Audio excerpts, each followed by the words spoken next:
He does not think in days or months or years. It's part of the ethic of Islam. It's not philanthropy. It is the extraordinary sense of humanity that he has. Trust in people. It's an extraordinary phenomenon of development, that the most powerful force is people changing their own environment.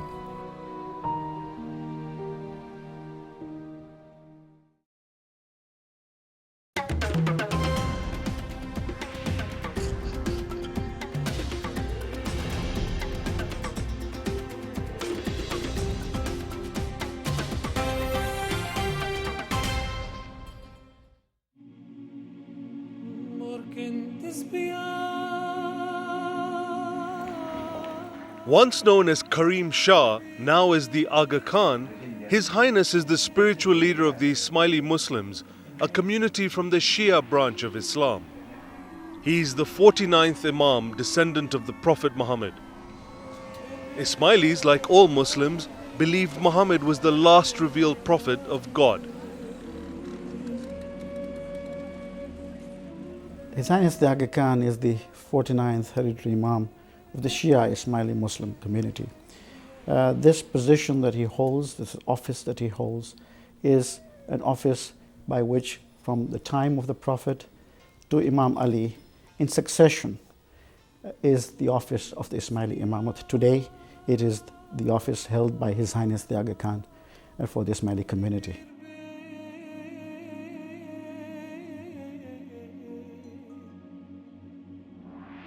Most of the Ismaili faithful community came to Africa from the Indian subcontinent in the late 19th century.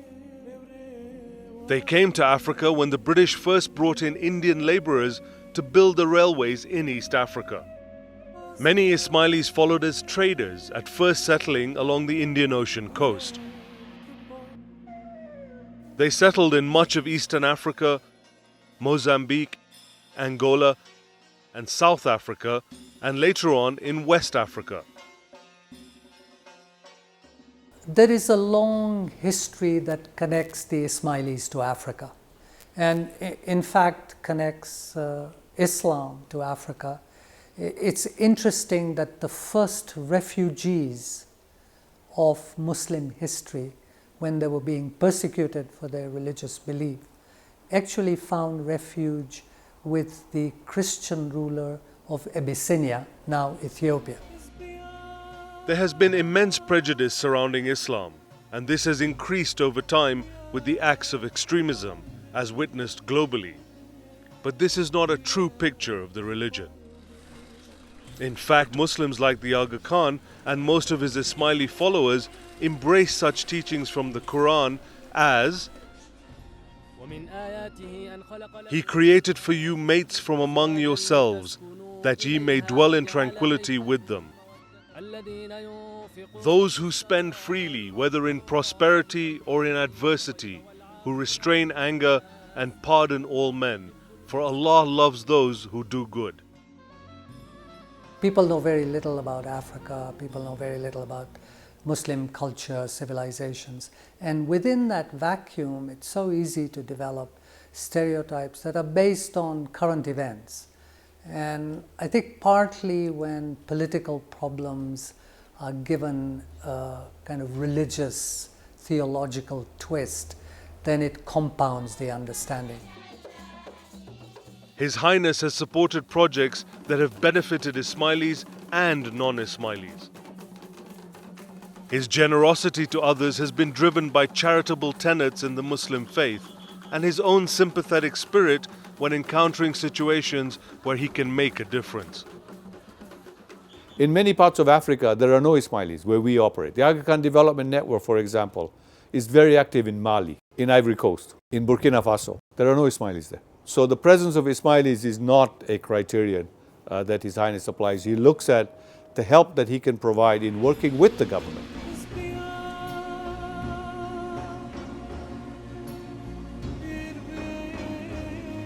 The mandate of the Imam is to engage with both the material and the spiritual conditions of not only the community but also those amongst whom the community live. So it doesn't have that sense of philanthropy. And I think part of what is important is that this development has to be seen over time as something that builds sustainability and capacity in the community.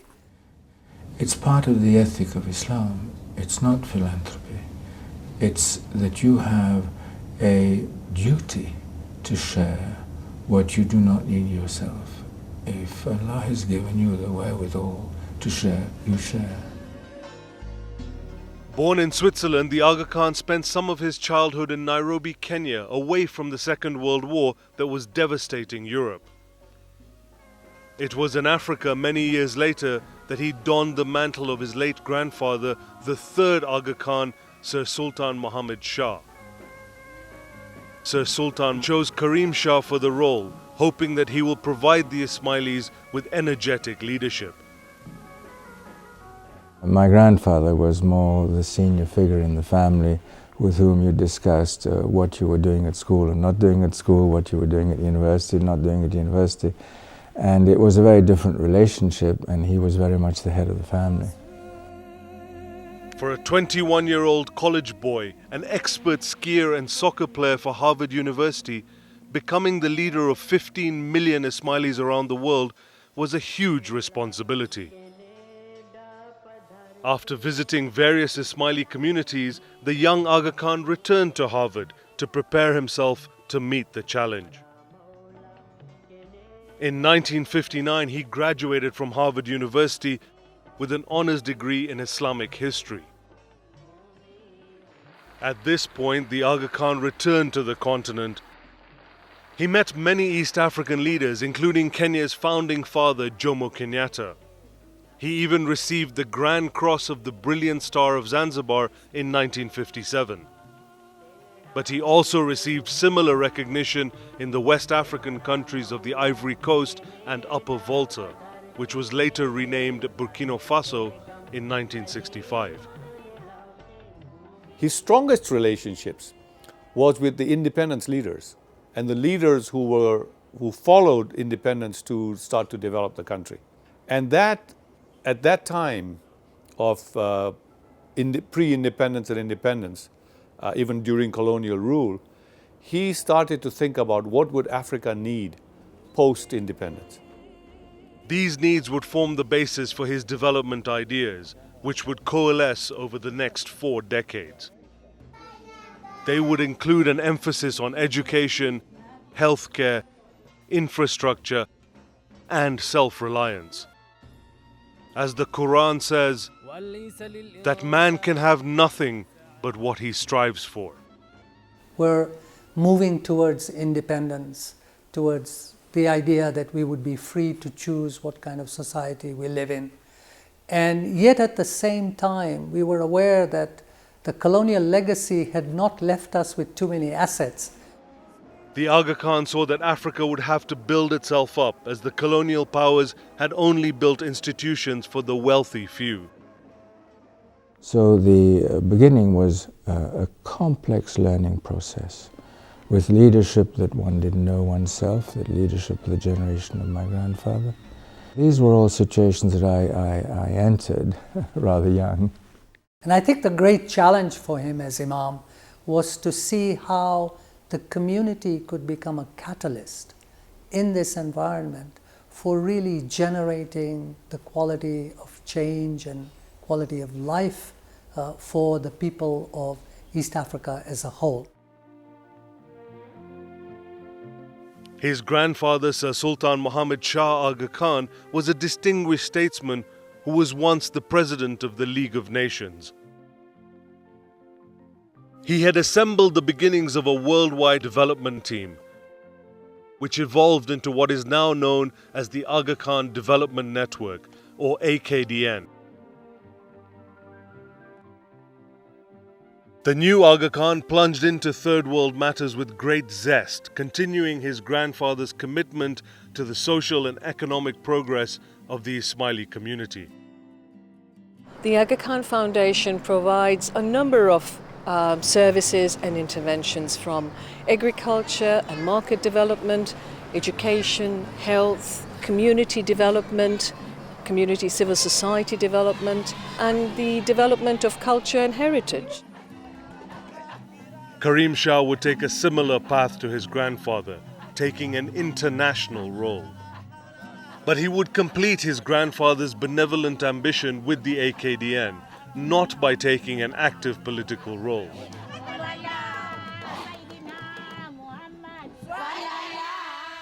The Aga Khan Development Network doesn't compete with government. We complement government. We complement the work of government. We also don't like to replace the government. That is not our role. We're a private development agency, a set of agencies, a private development network, but our role is to complement what government is, to support what they're doing, to enhance what they're doing. It's important that the position of the Aga Khan Development Network is seen as an enhancer of the quality of life.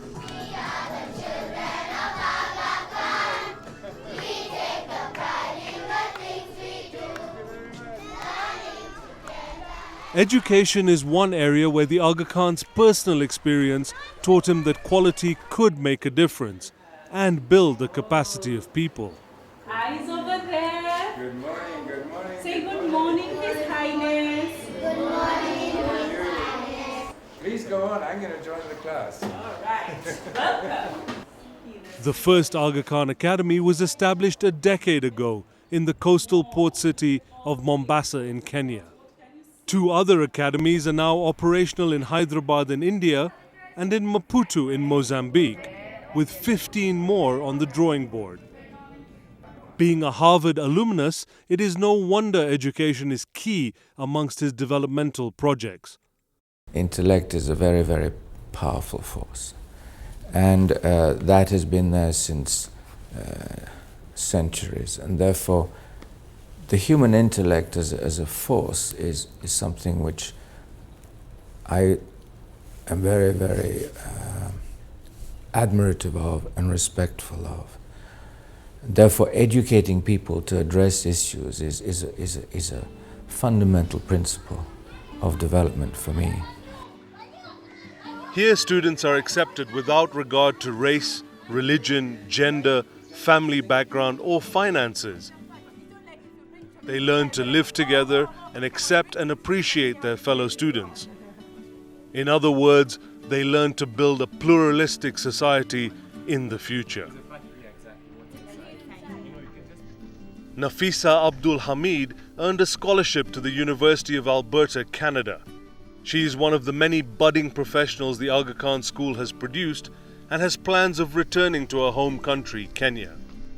In the future, I want to go to law school, but not to make a ton of money, but to come out with a degree and to be qualified to go back to my home country and help the refugees in northern Kenya just go back to their homes. And here, as in all his undertakings, the Aga Khan refuses to cut corners or accept second best. Our hallmark will be quality students, quality instructors, quality facilities, an unwavering devotion to world-class standards. Let the day be long past when some could excuse mediocrity by saying that it was good enough for Africa.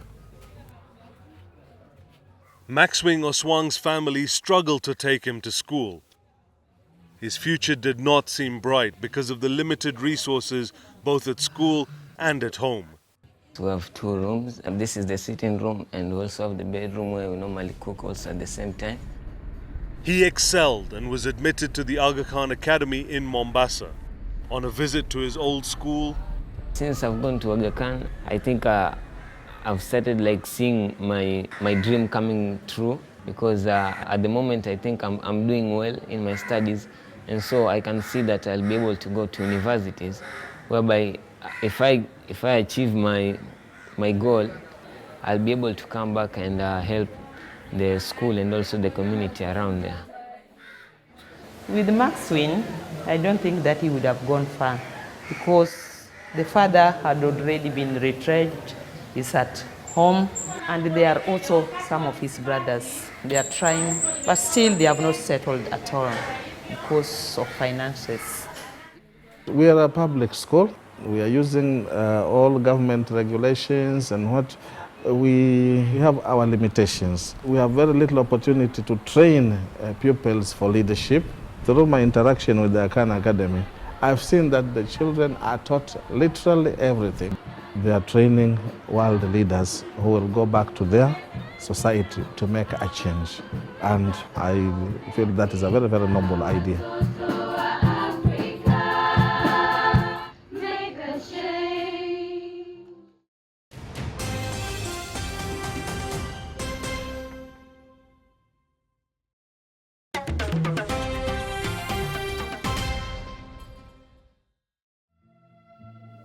As a world traveler, the Aga Khan has seen both the latest innovations in the developed world and the lack of infrastructure in developing areas. In Africa, he has eyed projects to improve local conditions for decades, often regardless of political situations. One good example of this is in Uganda. The Aga Khan's infrastructure operations arrived here during the rule of Idi Amin. Soon afterwards, in 1972, Amin expelled 50,000 Asians, including the Ismailis, and gave them a 90-day notice to leave Uganda. Dr. Vali Jamal, though only a boy then, recounts how Idi Amin expelled the Asian community from Uganda. People were afraid. He shot from the hip. He literally had shot people, but not Asians. So we knew that this is an impulsive person, and there was an agenda that was not going to tolerate Asian wealth to the extent that was there. Because of the relations he made over time with leaders from various countries, His Highness the Aga Khan managed to assist the expelled Asians to settle in other countries. If you speak to the East African, Ugandan Asians in Canada, they will tell you how when the Ismailis were leaving because of what the Aga Khan had arranged with the then Prime Minister Pierre Trudeau of Canada, that there were many other Asians who also were able to go because of what he had arranged. He worked with various international agencies, with various foreign governments to negotiate transit for them. Amin is long gone. AKDN is still there. When President Museveni came to power, he asked the Aga Khan to come back. He said, I want you to come back.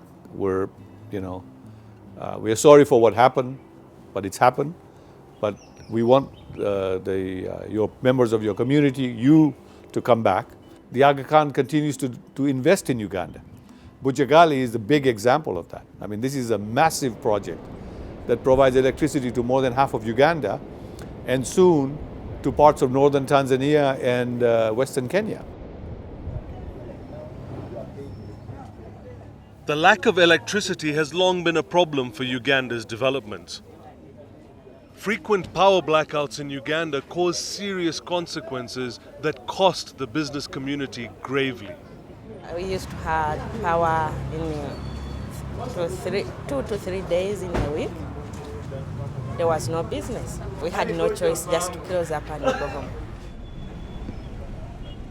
Now a new hydroelectric project down the Nile at Bujagali is keeping the lights on and turning out half of Uganda's electricity at a lower cost.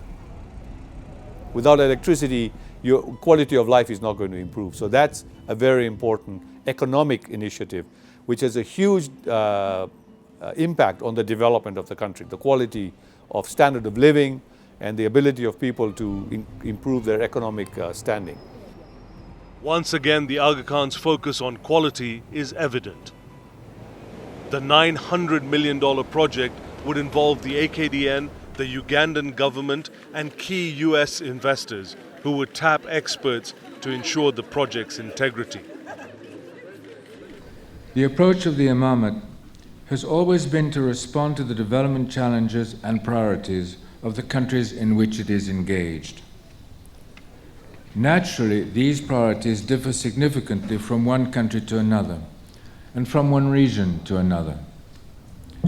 It has often meant taking courageous but calculated steps to create opportunity in environments that are fragile and complex at the same time. Bujagali now employs hundreds of Ugandans while supplying electricity to tens of thousands of locals. People are being empowered. He does not think in days or months or years. He thinks in generational terms. Because to have impact in the quality of life of people requires that you stay with this issue until you're able to eke out poverty and degradation. It's not a quick fix, in his words. This is not a Nescafe solution. I'm very suspicious of what the Americans call the quick fix. I don't believe in it. I think that it's better to build cautiously and on sound foundations. So, it takes a lot of reflection. I mean, just to give you one practical example, I think the university hospital in Karachi took 12 years of planning and thinking before I was in a position to say, we go ahead.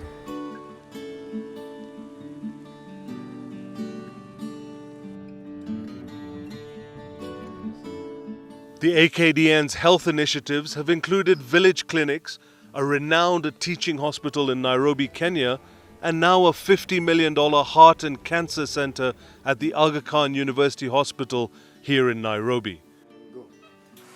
These facilities are known for their high standards across East Africa. They have helped to develop local medical professionals as well as attract those working overseas to come back home.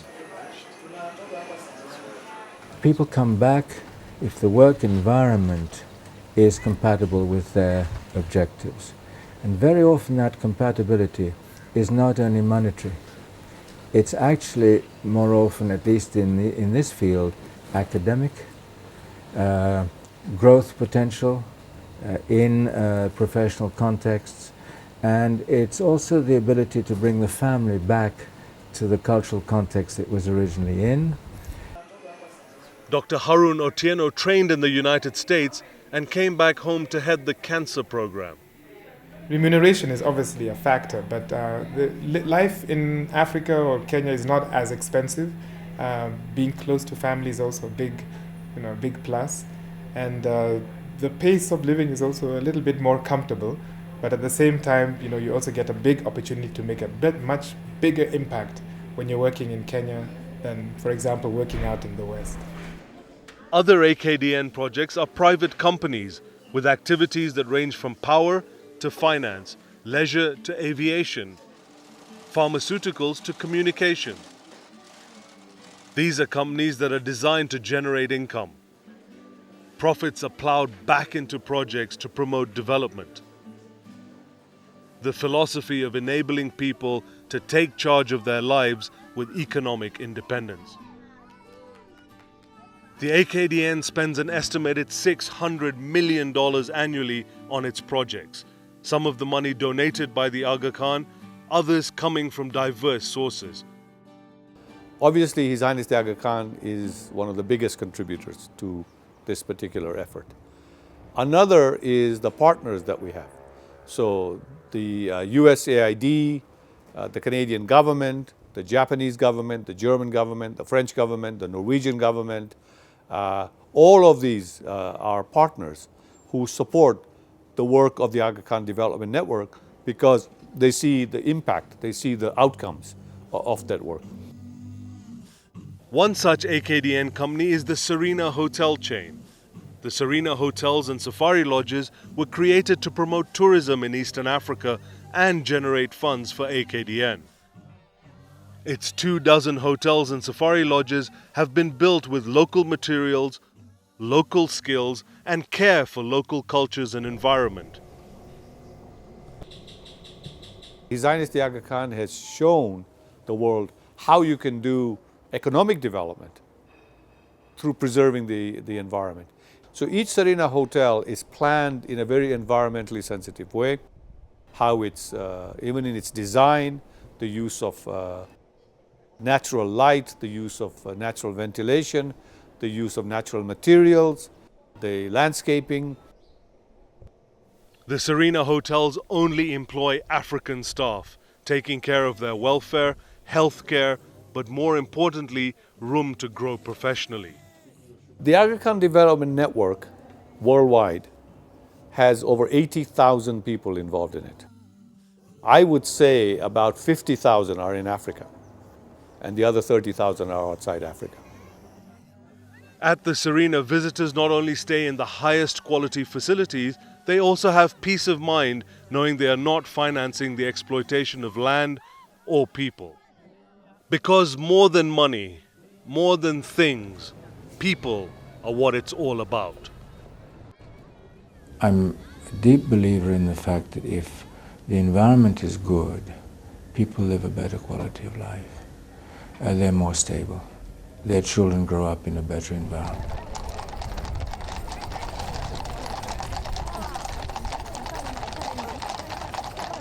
Leaders all around the world recognize and have honored the Aga Khan for his work and dedication. The trust and gratitude many African leaders have felt for the Aga Khan is an important boost for the work of AKDN. You have been a dependable partner of Tanzania's and Tanzania's development. I commend His Highness for this remarkable contribution to our economy.